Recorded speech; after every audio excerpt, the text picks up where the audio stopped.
원영석 변호사님 안녕하세요. 네, 반갑습니다. 원영석 변호사입니다. 목이 살짝 쉬셨어요.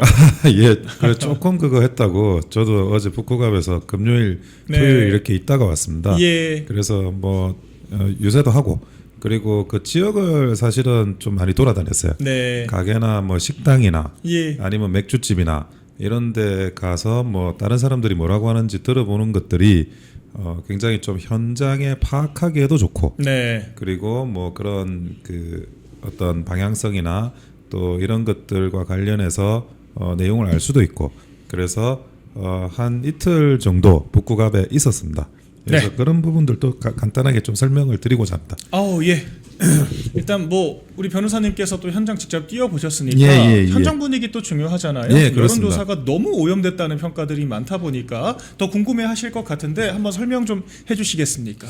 그 여론조사 같은 경우에는 그것도 제가 중앙 여론조사 심의위원회 가서 계속 그 자료는 보고 있거든요. 네. 근데 이미 여론조사 공표 금지 기간에 들어갔기 때문에 거기서 공개되는 여론조사는 아마 27일까지 한 여론조사가 거의 마지막 여론조사인 것 같아요. 그래서 그 27일 당일에 이제 박근혜 대통령 왔다 가시지 않았습니까? 맞습니다. 그래서 거기까지만 반영돼 있는 게 공개 여론조사고 뭐 공개 여론조사를 보니까 일단은 수치만 봐서는 그 한동훈 후보가 조금 앞서는 그런 것들이 나와요. 네, 조사상으로. 네, 조사상으로는 그렇게 나오는데 근데 그 일단은 여론조사 이런 것도 뭐 전혀 무시할 건 아니지만 조금 보면 그러니까 하정우 후보에 대한 민주당의 그런 지지나 이런 거는 견고한 편이더라고요. 예. 그 민주당 지지자들은 거의 80% 이상을 네. 하정우 후보의 지지를 보내고 있고 네. 나머지 이제 중도에서 조금 한동훈 후보가 더 많고 그리고 우리 보수 진영에서는 보면 보통 한 반반 정도 되는 것 같아요. 예. 한동훈 그리고 박민식 이래가지고 보이는데 그러면 정말 이 중도와 관련해 가지고 그런 붐이 있느냐 네. 하는 그런 부분이 가장 큰 문제잖아요. 제가 현장에 갔는데 사실 그 운동원들이 사실상 자원봉사라고 하지만 운동원이나 마찬가지잖아요. 네. 그런 분들이 많았던 건 사실이에요. 근데 제가 금요일에 내려갔을 때는 그 전에 이제 그 유사선거사무소 쉼터 문제가 있어가지고 예. 그게 오히려 줄어든 거라고 하더라고요. 한 절반 정도로 줄었다고. 예, 그 예. 굉장히 사람들이 많이 있었는데 그거보다 훨씬 많았다고 그 전에는 이제 이야기를 하고 있고 그리고 제가 뭐 여기저기 돌아보니까 그 버스들도 굉장히 많이 와 있어요. 네. 관광버스가 보통 이제 제일 그 위에 보면 어디다 출신이다 이런 게 적혀져 있잖아요. 그렇죠. 예, 그런 것들도 확인해 보니까 확실히 그 한동훈 지지 쪽에서 네. 와가지고 지금 그 사람들을 풀어놨다 이런 예. 게 느껴지고 근데 결국에는 이제 그 사람들의 반응인데 네. 사람들이 그 피로도를 느끼는 분들이 굉장히 많으시더라고요. 네. 전반적으로는 오히려 왜 이렇게 그 원래 이런 데가 아닌데 외지인들이 많이 와가지고 이렇게 좀 피곤하게 한다. 네. 요런 이제 그 의견들이 대다수예요. 솔직하게 말씀드리면. 예. 그리고 자기가 뭐 한동훈을 뭐 그 전에 몰랐지만 이제 보니까 뭐 좋아지고 뭐 뽑아야 될 것 같고 편심이 생기고 그 한두 달 해가지고 뭐 그럴 사람이 생긴다는 거 불가능하잖아요. 그렇죠. 예, 그러니까 그런 사람이 있는 건 아니에요. 그런 네. 사람은 내가 발견을 못했어. 예. 다만 이제 조금 우려되는 부분도 있는 게 뭐냐면 박민식 후보한테 표를 던지는 게 사표가 되지 않을까. 예. 요걸 우려하는 사람들은 조금 아하. 있는 거예요. 일부. 여론조사 호도 전략이 일부 통한다. 그게 그게 있어가지고 그런 어떤 좀 뭐랄까 이런 여론조사에서 나오는 그런 네. 수치들이 일부는 좀 사표 심리에 영향을 줬다. 네. 뭐 그렇게 보이는 거지. 그렇다고 해서 뭐 우리 그 뭐랄까 한동훈 지지자들이 하는 것처럼 한동훈 뭐 이런 식으로 하는 그런 사람은 거의 없어요. 그런 사람 있을 리가 만무하죠. 그렇죠. 예. 그래서 지금 현재 제가 볼 때는 뭐 민주당에서 그렇게 하정우 후보에 대해서 민주당 측 지지자들이 보내는 그런 내용들이나 이런 것들은 조금 굳건하게 있고 그리고 한동훈과 박민식 사이에서 이제 사표 심리와 또는 이제 외지인들이 너무 많이 와가지고 설친다라는 네. 불쾌감이 뒤섞여 있는 그런 상태라고 보여집니다. 그래서 제가 지금 뭐 그 여론조사만 보고 이런 그 뭐 한동훈이 뭐 꼭 당선될 것처럼 하는 거는 조금 호들갑을 떠는 것 같아요. 네. 왜냐 그런 현상들이 그 이게 약간 저번 시간에도 아마 내가 말씀드렸는데 이 공중전을 하기 위한 일종의 스킬인데 네. 그 스킬이 그냥 먹힌 거지. 예. 그게 실제로 투표하는 사람들의 심리하고는 이게 따로 놉니다. 네. 네, 따로 놀아요. 따로 놀기 때문에 뭐 그런 거는 분명하게 제가 좀 확인을 했고, 예. 그리고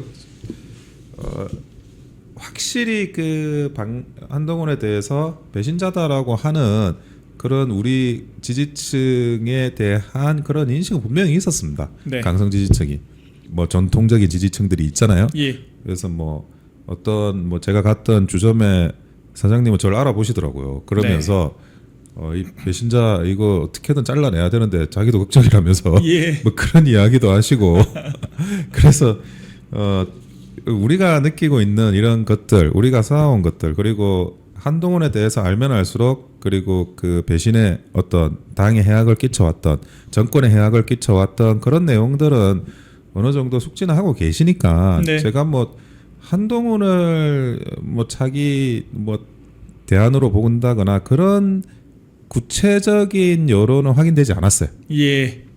근데 다만 이게 반복해 설명드리는 건데 박민식 후보에 대해서 이 사표가 될까봐 약간 그걸 걱정하는 그런 심리 그 정도라고 보여집니다.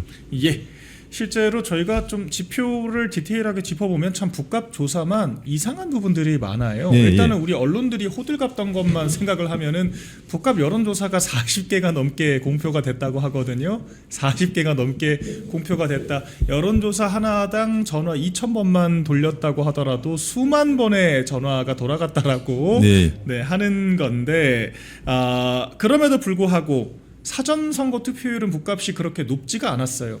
그러니까 그렇습니다. 뭔가 전국 단위 막 행사고 막 대선 후보급 그렇게 이벤트인 것처럼 호들갑들은 떨었지만 평균 다른 지역 보선의 사전 투표율에 비해서 1%대 정도밖에 안 높았다.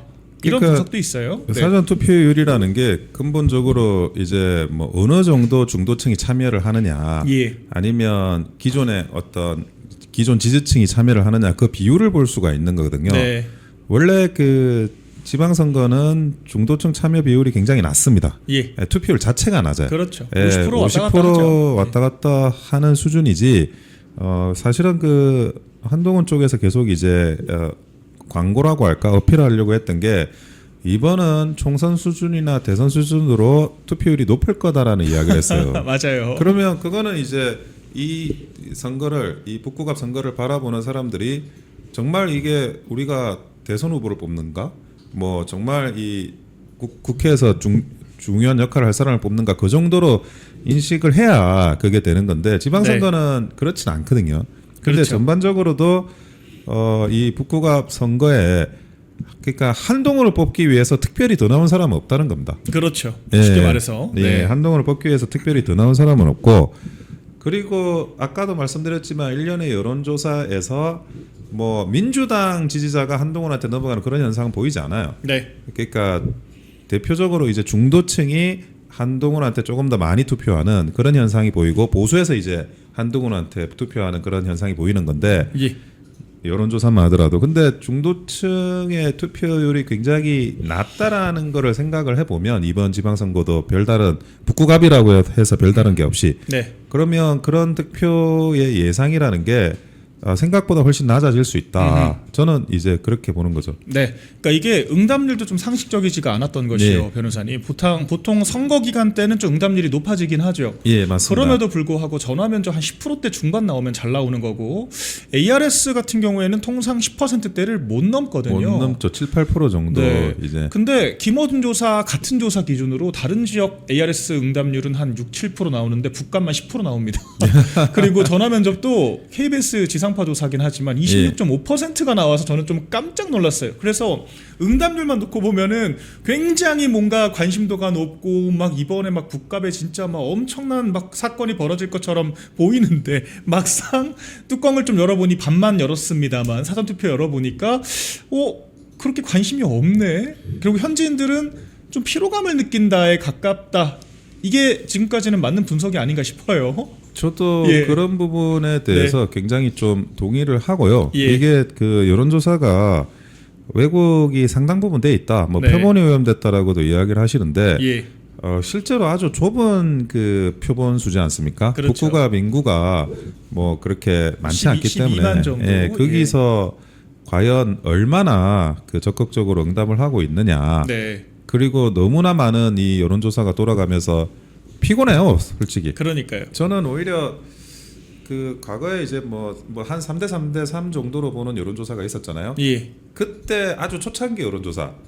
그때는 지역 주민들이 좀 받았을 거라고 봐요. 그렇죠. 초반엔. 예, 그때는 오히려 뭐 아유 뭐지 하면서 호기심에라도 그런 여론조사가 오면 받았을 거라고 보여지는데 네. 그거를 10번 하고 20번 하고 50번 하면 그 사람들이 받냐고요. 내가 난 볼 때. 이미 마음의 결심이 섰는데 예. 뭐하러 계속 물어봐? 계속 이렇게 되죠. 그 물어보고 계속 내가 답하고 이런 거는 그 자체를 선거 운동이라고 생각하는 사람이 아니라면 굉장히 이례적인 겁니다. 그렇죠. 예, 그래서 저는 그 결국에 그 초반에 그런 약간 세 명이서 쟁탈을 벌일 때의 그런 구도로 결국에는 돌아갈 거다. 네. 그래서 그렇게 보지 이게 뭐 지금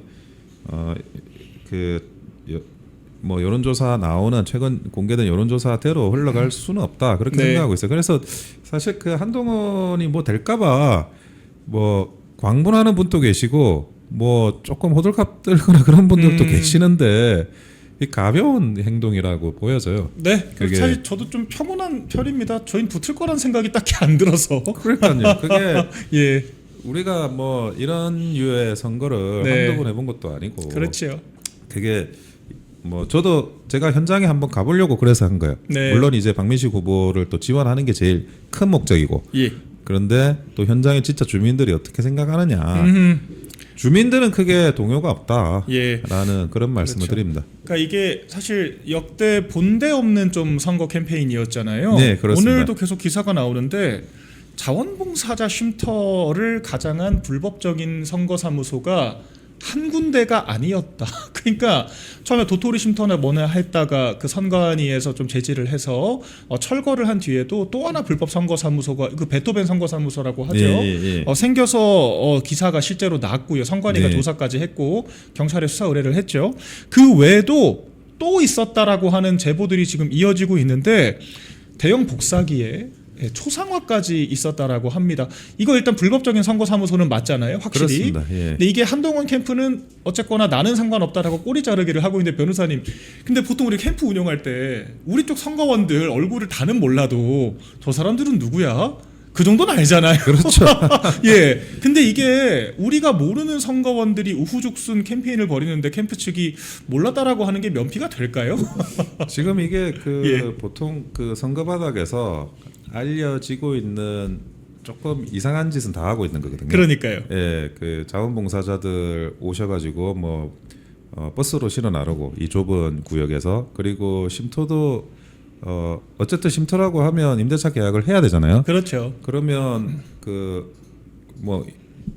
차임이 있잖아요. 그거를 네. 지급을 해야 되는 문제가 생기잖아요. 맞습니다. 그러니까 자원봉사라는 거는 결국 그 돈이 끼게 되면 맞습니다. 그 다음부터 이게 변질되는 거예요. 예. 그리고 그런 걸 못하게 하는 게 선관위가 계속 제재를 하는 거고, 그리고 그 위장전입 문제도 마찬가지요.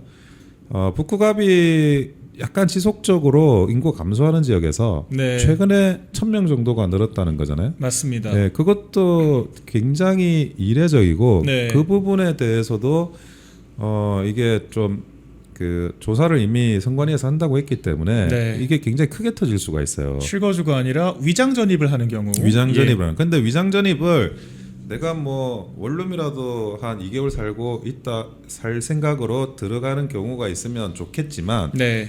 보통은 편리하게 어떻게 하냐? 예. 어떤 특정한 뭐 오피스텔이나 원룸을 그렇죠. 잡아놓고 거기에 20명, 30명이 주거가 돼 있는 거예요.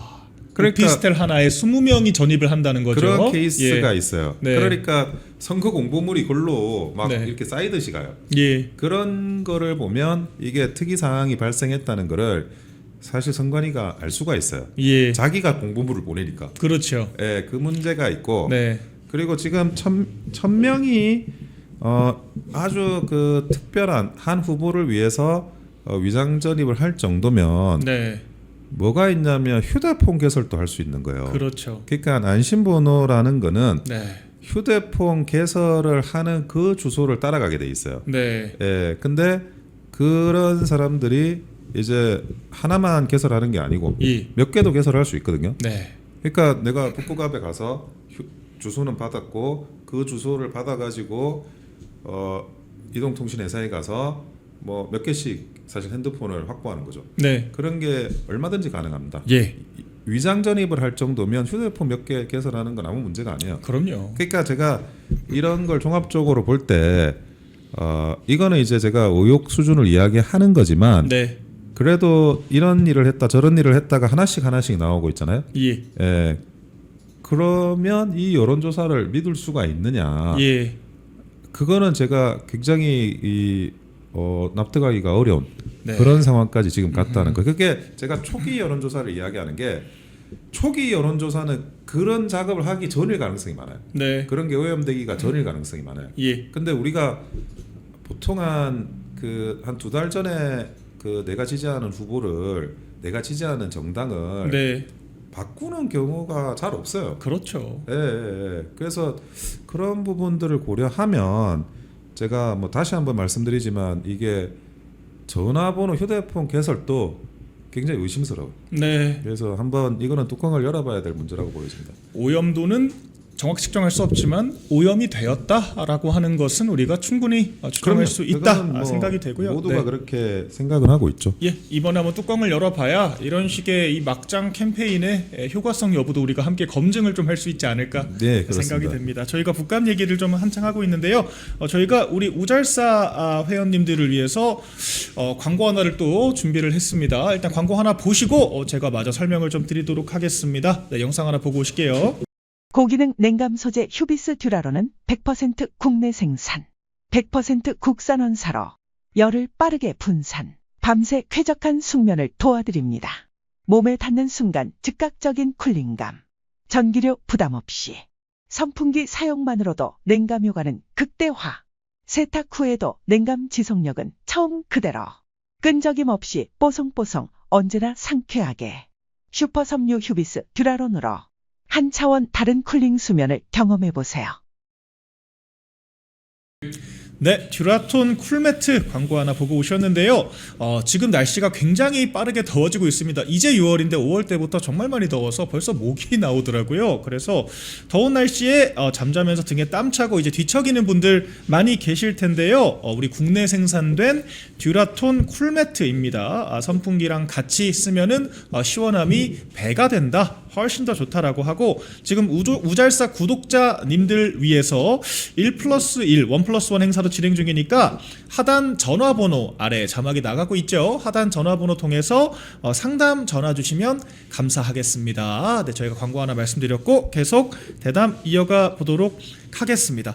그런 와중에 네. 진종호 국회의원 있죠. 비례대표 예. 의원 대표적인 친한계 의원으로 지목이 되고 대놓고 한동훈 돕겠다고 부산까지 내려가서 한때 엄청난 또 논란이 되기도 했었는데 이번에는 보좌진을 한 달 유튜브 제작에 참여를 시켰다. 그런데 그 보좌진은 난 하기 싫었다. 강요에 의해서 난 강압에 의해서 한바 유튜브에 참여를 했다라고 또 증언이 나와서 논란이에요. 대체 이 사건 어떻게 또 되는 겁니까? 우선은 뭐 직권남용이나 이런 공무원 갑질 뭐 이런 것들에 대한 실정법 위반은 당연하고 네. 그리고 문제는 이제 그 진종호라는 사람이 국민의힘의 의원이잖아요. 그러니까요. 예, 그래서 뭐 이런 거 문제 있었을 때 어쨌든 서명수 전 시장은 탈당하고 자기가 뭘 돕는 걸로 했습니다. 예. 그러면 진종호도 탈당을 하고 도와야죠. 예. 그러니까 비례대표는 하고 싶고 한동훈은 돕고 싶고 예. 그러니까 완전히 지금 뭐 말도 안 되는 해당 행위를 지금 하는 거잖아요. 네. 근데 이런 것들이 이미 보좌진한테서 이렇게 다 뭐 흘러나온다는 것 자체가 네. 굉장히 이런 부분은 정확하게 파악을 해서 예. 좀 제재를 해야 되는 게 아닌가라는 생각이 들어요. 그러니까요. 다 징계를 해야 돼요, 사실. 사실은 예. 다 징계를 해야 돼요. 그러니까 진종호 의원 같은 경우에도 이게 그 직후에 선거 직후에 좀 바로바로 해야 되지 않을까. 네. 그게 이 시간이 또 지나가면 예. 다시 이게 덮여요. 네. 유야무야가 돼요. 네. 그러니까 제가 뭐 다른 방송에서도 이야기를 하지만 정치가 이게 타이밍이거든요. 그렇죠. 뭐 천시, 인화, 뭐 지리 이런 이야기가 고사성어처럼 있는데 네. 이 천시 타이밍을 결정하는 게 그게 사실 제일 중요합니다. 네. 그래서 한번 이렇게 흘러가 버리면 다시 그거를 끌어올려 가지고 가동해 가지고 뭘 징계하는 건 쉽지 않아요. 네. 그래서 이번에 뭐 어떤 그 지방선거 결과가 있을지 모르겠지만 가급적이면 이런 이미 너무나 드러난 해당 행위에 대해서는 명백한 해당 행위에 대해서는 이것을 어떤 식으로든지 좀 신속하게 정리를 해 나가야 될 네. 저는 그런 필요가 있다고 보여집니다. 예. 제가 생각하기에 지방선거 직후에 이 장동혁 지도부가 책임지고 직후에 선거 결과와 전혀 무관하게 좀 정리를 해야 될 사안이 아닌가 생각이 그러니까 됩니다. 이런 예. 건데 이거는 뭐 이번 지방선거 이후에 어떻게 되느냐 뭐 설왕설래 굉장히 많아요. 예. 지도부가 어떻게 되느냐 뭐 이런 이야기도 많은데 여기까지는 마무리를 해야 된다는 거예요. 그게 그러니까요. 어떤 상황이 다 발생을 떠나서. 하더라도 네. 아니면 그 누가 다른 지도부가 오든 아니면 본인이 새로운 그 지도부가 된다고 하더라도 한 번이 단락이 지나간 건데 그 전 거를 다시 소급해 가지고 하기가 이게 어렵죠. 만만치 않아져요. 예. 그래서 이런 부분들에 대해서는 불편하죠. 사실은 누구를 징계하고 이러는 게 굉장히 불편하고 네. 그리고 쉽지 않은 일이고 저도 중앙당의 윤리위 부위원장을 하고 한 1년 뭐 사람들 많이 징계하고 그랬습니다. 네. 근데 쉽지 않고 어려운 순간이 와요. 그런데 저는 그것이 책임이라고 보거든요. 네. 우리 당이 뭐 자유의 정당이라고 항상 그러지만 저는 책임의 정당이라고 생각을 합니다. 그럼요. 항상 뭐 당원들과 국민들과 네. 그 미래 후손에 대한 책임을 지는 정당, 책임지는 모습. 네. 근데 그 책임지는 모습이라는 게 당장 나한테 불편한 일을 하는 거예요. 그렇죠. 해야 될 일, 지금 해야 될 일. 안 그러면 할 수 없는 일들. 네. 그런 것들이 있기 때문에 진종호 의원은 뭐 그 직후에 정리하지 않으면 정리가 안 돼요. 네. 그런 부분들을 지도부가 잘 이해를 해주셨으면 좋겠습니다. 네, 일단은 지금 드러난 사실만으로도 굉장한 문제가 되어 보이는데요. 그럼요. 선거 이후 우리 변호사님도 저도 공감하는 내용으로 선거 결과와 전혀 무관하게 이번 지도부에서 이런 해당 행위 사안에 대해서는 당무감사를 포함해서 징계까지 적극적으로 검토를 하고 조치를 해야 한다라고 이야기를 좀 나눠봤습니다. 이제 좀 투표 얘기를 해볼 텐데요. 네. 사전 투표 때 그 여러 발생했던 또 사건들의 후폭풍이 계속되고 있습니다. 아까 국민들께서 사전 투표는 정말 문제가 많다. 이 명제에 대해서는 이건 이견이 없을 것 같거든요. 일단은 뭐 이재명의 그 얘기를 먼저 해볼게요. 네. 중간에 갑자기 그 개표소를 나와서 중간에 그 어떤 그 투표를 하다가 나와서 선관위 관계자에게 물어봅니다. 찍혀 있는 투표지를 들고 물어봐요. 선관위 관계자가 답변을 해주고 다시 버젓이 투표를 하고 나오잖아요. 근데 이게 비밀 투표의 원칙에 정면으로 지금 반하는 거 아니겠습니까? 국민의힘이 고발 조치를 하겠다라고 했는데 선관위는 또 문제가 없다고 해요. 이런 상황 좀 어떻게 봐야 됩니까, 변호사님? 선관위도 고발해야 될 것 같아요. 그러니까 근데 과거에 이제 그 노무현 대통령 사례가 있습니다. 예. 노무현 대통령이 탄핵 소추될 때 그때 어떤 문제로 탄핵 소추가 됐냐면 예. 열린우리당을 지지해 달라 그래서 공직자의 정치적 중립 의무 위반으로 탄핵 소추가 된 거. 그게 첫 번째 사유였어요. 네. 근데 지금 그 이재명이 기표가 돼 있는 용지를 가지고 이렇게 보여주는 행위가 사실은 그런 내용하고 동일한 내용입니다. 네. 동일하게 민주당 지지해 달라라는 거를 어떤 몸으로 지금 이야기를 하는 거잖아요. 예. 그리고 이재명은 몸으로 그렇게 투표용지를 보여주면서 이야기하는 걸 넘어서 네. 지금 이제 그 뭐 플라톤의 예를 들어가지고 나는 그걸 왜 들었지 모르겠는데 자기 소개를 또 예. 그러니까 악성 지배자니 뭐 그런 그 기득권자니 이런 사람들을 응징해 달라라고 이야기를 했잖아요. 야당이 하는 말이거든요, 통상. 그러니까 그게 주어만 생략돼 있을 뿐이지 예. 결국에는 민주당은 찍지 말고 민주당을 찍고 국민의힘을 찍지 말라 네. 이런 선거운동을 하는 거지 않습니까? 그렇죠. 그것을 다 따지고 보면 노무현 전 대통령이 했던 그 정치적 중립 위반의 내용하고 거의 똑같아요. 네. 그 일련의 사건들을 종합하면 그러면 노무현 대통령 탄핵 소추됐잖아요. 네. 그 당시에 민주당도 찬성해서 된 거예요. 예. 예. 그러면 지금에 하고 있는 이런 일련의 사안들은 이재명도 탄핵 소추될 만한 그런 사안이라고 봐야죠. 그럼요. 예. 그래서 그런 이야기를 하니까 또 뭐 오히려 적반하장처럼 나오고 있는데 네.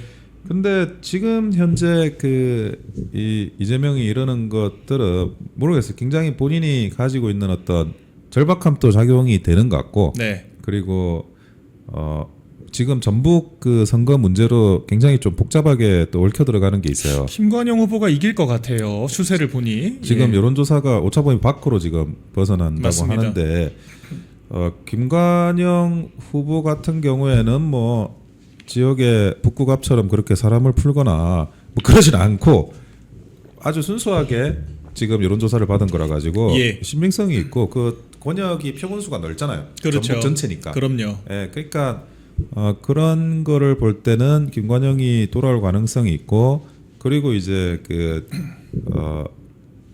이 정청래가 다음에 8월에 나온다 그러니 예. 그런 부분들과 아주 복합적인 그런 정치적인 맥락에서도 하고 있고 그리고 우리 그 국민의힘을 좀 누르겠다라는 네. 그런 그게 한마디로 정치적 중립의 의무를 위반한 거죠. 예. 그런 차원으로도 이야기를 하고 있는 것 같아가지고 이건 대통령으로서 할 짓이 아니다. 그럼요. 예, 지금 공직선거법 위반돼가지고 파기환송됐잖아요. 예. 유죄 취지로 네. 또 공직선거법 위반하고 있다. 이러나 저러나 재판 받아야 되니까 예. 뭐 어퍼치나 대치나 뭐 10개나 100개나 차이 없다. 이렇게 막장으로 지금 국정 운영하는 게 아닌가 그러니까요. 생각이 듭니다. 예.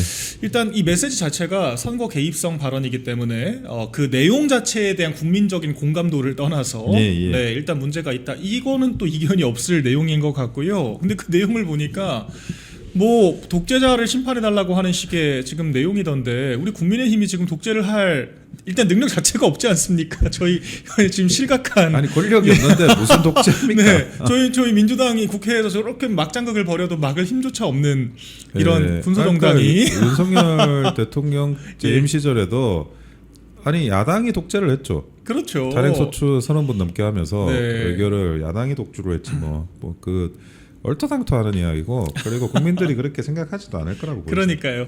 그래서 자충수만 뒀다는 건데요. 그 외에도 또 대구에서는 이미 기표된 용지가 또 나왔다. 그래서 한때 좀 소란이 있었다라고 또 전해지고 또 한편으로는 사촌 신분증을 내고 사전 투표를 또 한 사례까지 있었어요. 그래서 지문을 찍었는데 이제 본인 확인이 안 돼서 투표가 결과적으로 안 됐다는 것 같은데 사전 투표에 유독 이렇게 좀 사건 사고가 많은 이유가 뭐라고 생각을 하십니까?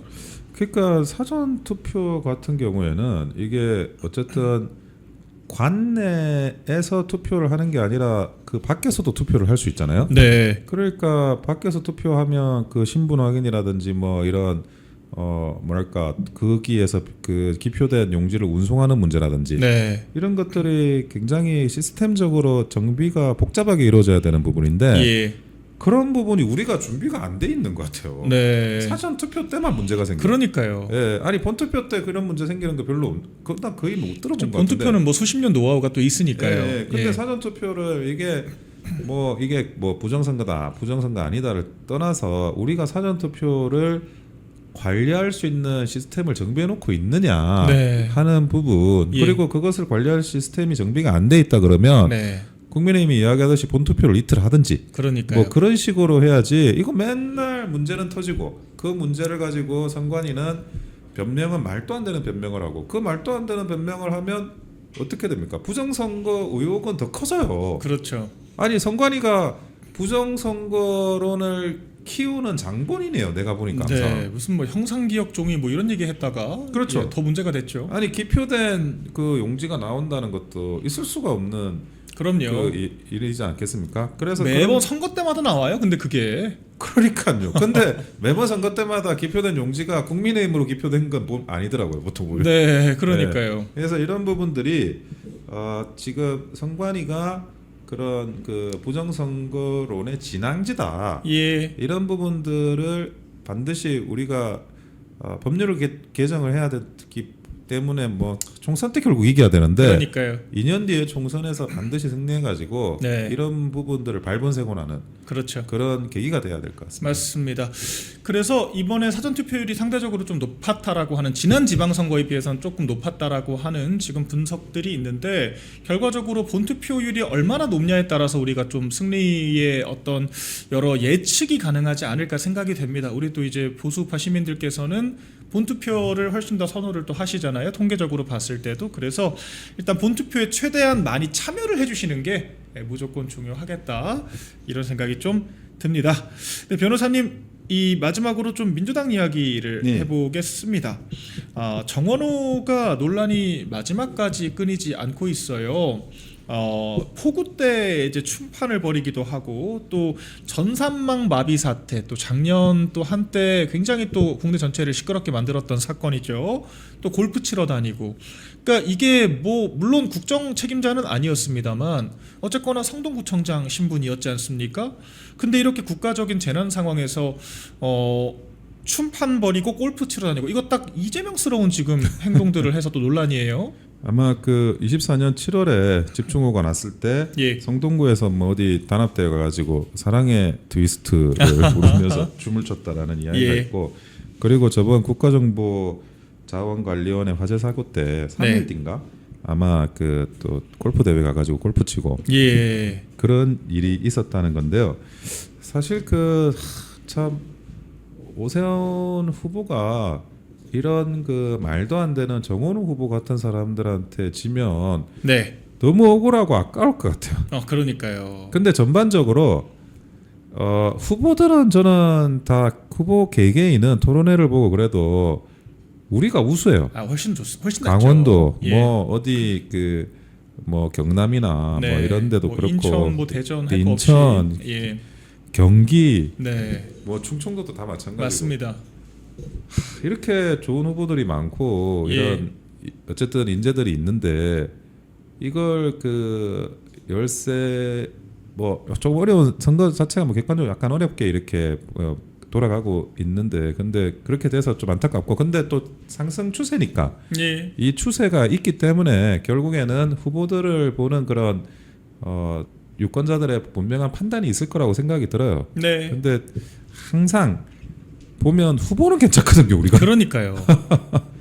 그래서 그런 부분들을 조금 더 적극적으로, 아직 선거 운동 얼마 안 남았지만 네. 좀 알려서 그런 후보들의 그런 진범력을 더 국민들께, 그리고 아직 의사결정을 하지 않은 그런 네. 분들께 어필할 수 있으면 좋겠습니다. 정원호 후보, 뭐 오세훈 후보가 진다라는 거는 참 국가적인 불행인 것 같아요. 네. 예. 맞습니다. 그래서 이번 선거 우리가 막판 스포트를 올려서 또 국가적으로 이렇게 불행한 어떤 통치, 불행한 어떤 사람들의 의한 이런 국민적인 피해를 또 막기 위해서라도 적극적으로 투표 독려하고 꼭 저희가 승리를 해야겠다는 생각 예. 다시 한번 들고요. 마지막으로 변호사님, 사전 투표율이 23.51%를 기록을 했습니다. 이게 지난 지방선거보다는 소폭 올라간 건 맞거든요.